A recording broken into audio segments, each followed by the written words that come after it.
ओम श्री गणेशाय नमः। श्री शिव महापुराण रुद्र संहिता पार्वती खंड 12वां अध्याय। इस अध्याय में हम जानेंगे हिमवान का पार्वती को शिव की सेवा में रखने के लिए उनसे आज्ञा मांगना, शिव द्वारा कारण बताते हुए इस प्रस्ताव को अस्वीकार कर देना। ब्रह्मा जी बोले, हे नारद, तदंतर शैलराज हर्षित होकर उत्तम फल फूल का समूह लेकर अपनी पुत्री के साथ भगवान हर के समीप गए।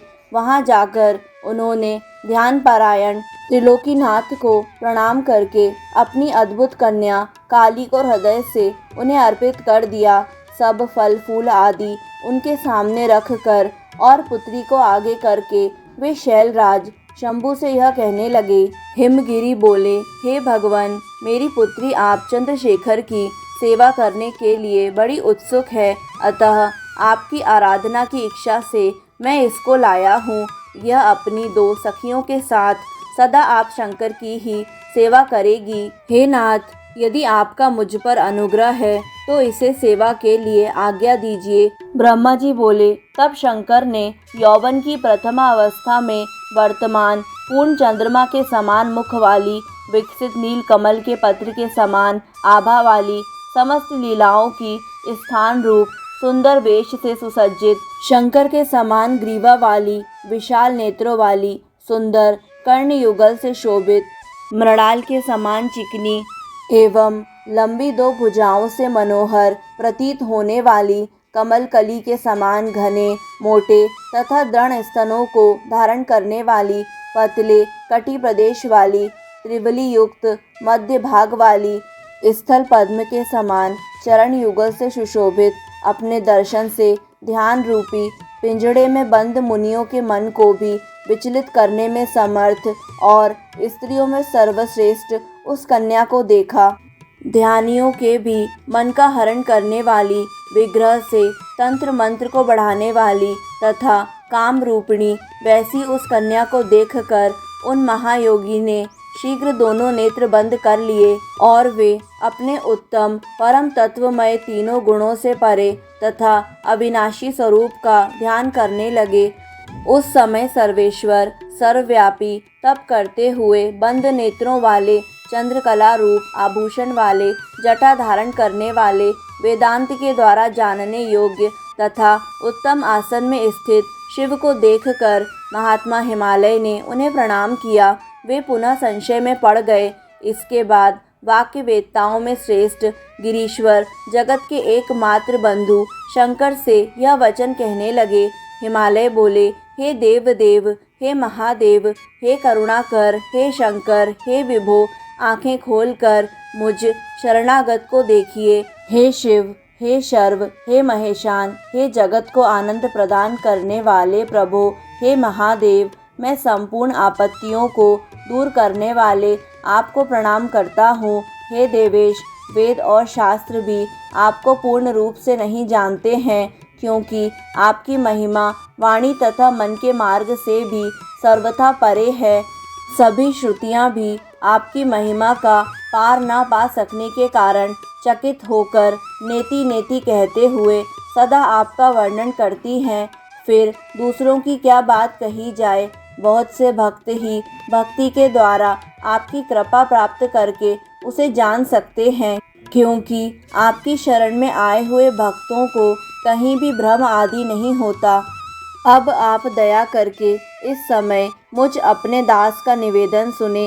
हे देव, हे तात, मैं आपकी आज्ञा से दीन होकर उसका वर्णन कर रहा हूँ।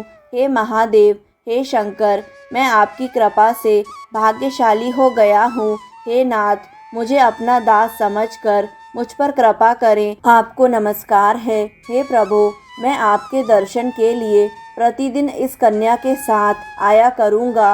हे स्वामिन, मुझे आज्ञा प्रदान कीजिए। ब्रह्मा जी बोले, उनका यह वचन सुनकर अपने नेत्र खोलकर ध्यान त्याग कर और कुछ सोच विचार कर देव महादेव यह वचन कहने लगे। महेश्वर बोले, हे भक्त, अपनी कन्या को घर पर ही छोड़कर नित्य मेरे दर्शन के लिए आप आ सकते हैं, अन्यथा मेरा दर्शन नहीं होगा। ब्रह्मा जी बोले, महेश के इस प्रकार के वचन को सुनकर पार्वती के पिता हिमालय सिर झुकाकर शिव जी से यह कहने लगे। हिमाचल बोले, हे प्रभु, इस कन्या के साथ आपके दर्शन के लिए किस कारण से मुझे नहीं आना चाहिए, इसे बताइए। क्या यह आपकी सेवा करने में अयोग्य है?